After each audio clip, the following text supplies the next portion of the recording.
So this video is a continuation from the previous, and we were talking about this insane thing called ISO. Um,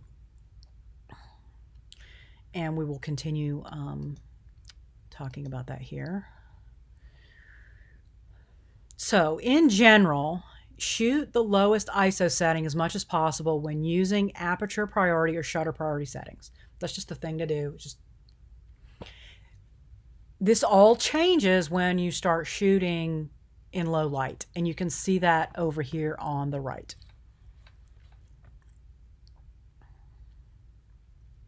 Actually, in this case, it's still low lighting. It's fine up until about 1280, and then it starts to pixelate a little bit. And I'll show you some in the next image that work the opposite. When shooting in low light, you want to manually set your aperture and shutter in order to work with the higher ISO and restrict the noise. And I hope this makes some sense based on the fact that the noise is the camera in aperture priority, auto, shutter priority, and program mode trying to compensate for the low light. And the way to avoid that is to set your settings manually. So you'll switch to M on your dial for manual, input your aperture and your shutter, and then you can make adjustments, right? So go ahead and put it in aperture priority, get the readings off your camera, switch to manual, plug those in, take that shot, and then make adjustments, and you can work at that higher ISO. Because what ends up happening is if you're in really low light and you try to take a picture and your camera starts flashing and won't let you shoot, it's because your ISO is too low. Okay. Now, in general, the shorter shutter time, meaning the faster the shutter speed, the less signal to noise ratio you have, the noisier the photo. So that in low light, to use a higher ISO, you want to use a tripod and a long exposure time. And it gets back into that bulb setting that I was talking about earlier, where you want to hold open your shutter. There's math involved in determining how long, and you can do that by understanding that it's that reciprocal relationship. But I got to tell you guys, I just go on the internet and I look at some people's photos who tell me what they shot their night scenes at, and I start there. And I use that as my starting point. I take that shot.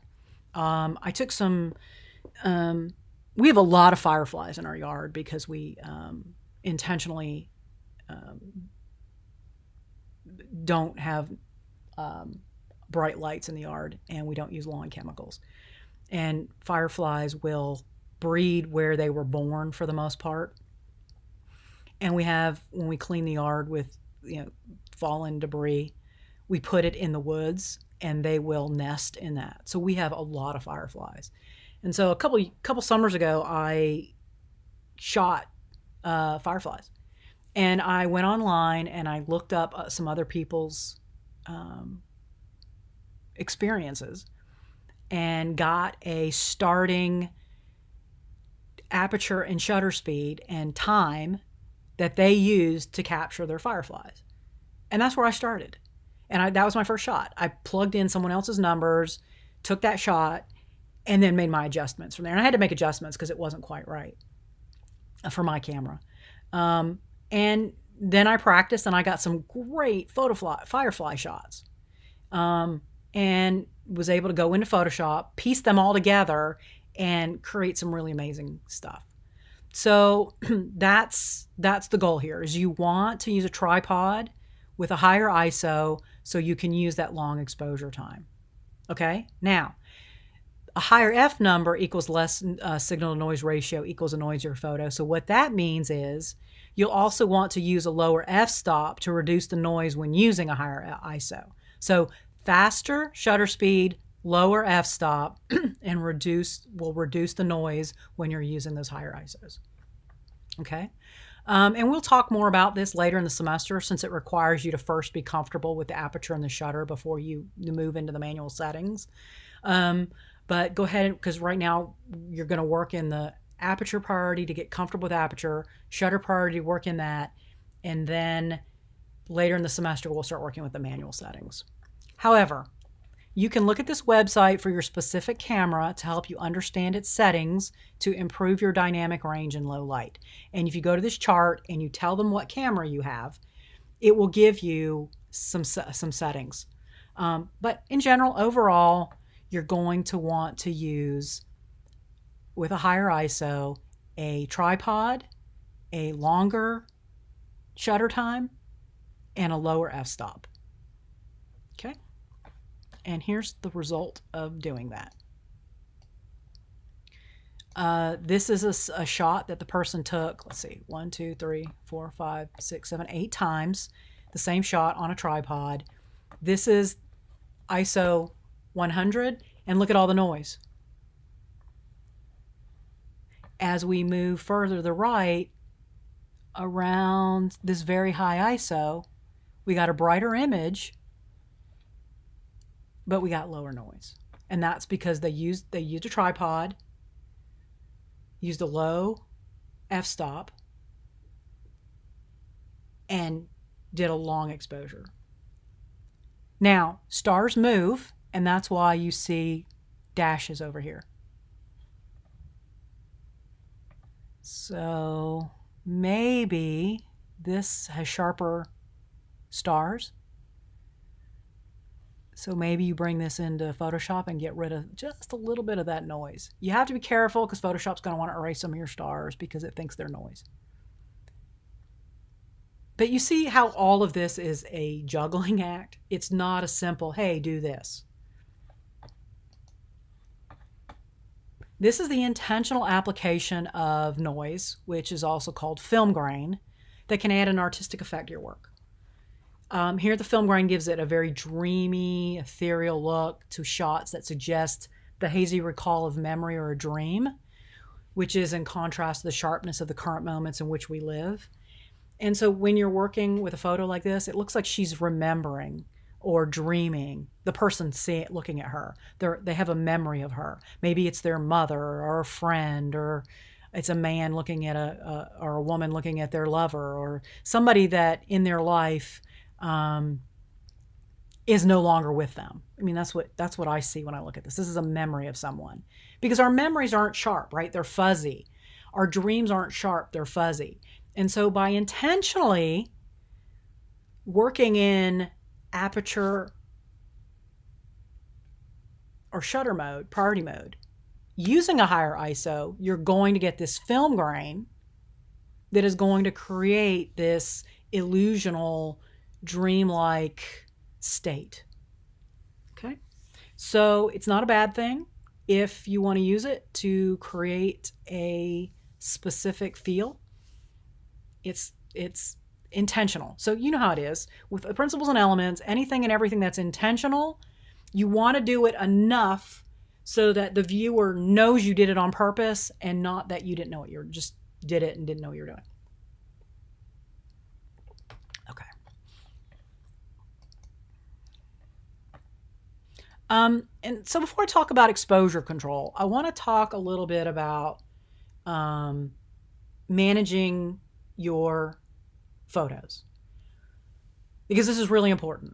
And I probably will repeat this more than once, but it's very important. You have got to delete your bad photos.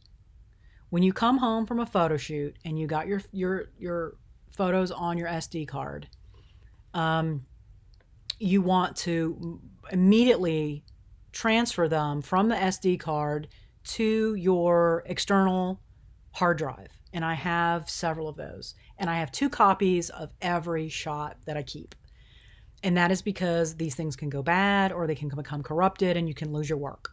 So the best way to make sure you don't lose your work is to have multiple copies of it.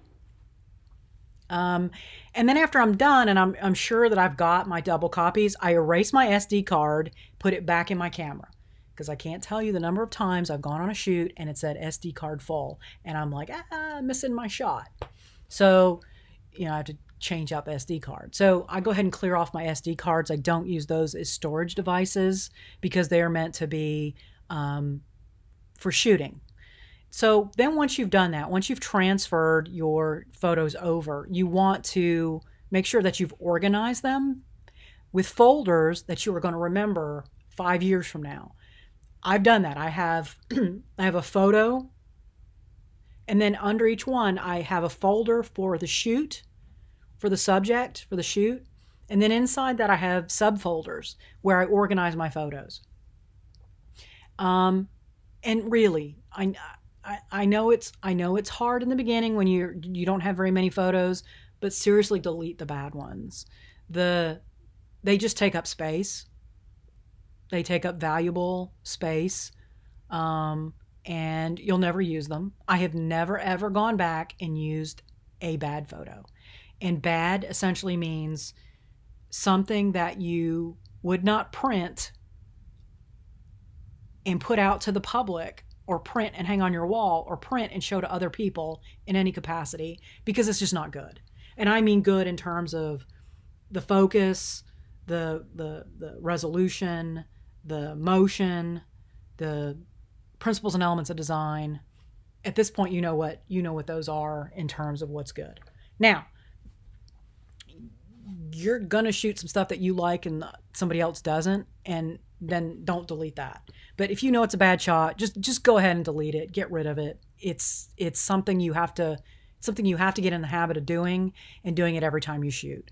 Otherwise, after years of shooting, you are going to have so many photos that you're going to feel overwhelmed by all your photos, and you're not going to be able to go back and clean them up, 5 years later when you have tens of thousands of shots, and just sit down and easily do it. So the best time to go through your photos and delete the bad ones is right after you get done shooting, when you're going through and looking at them and editing them and getting them down to the good shots. Okay? I'm going to end this video here, and we will continue in the next.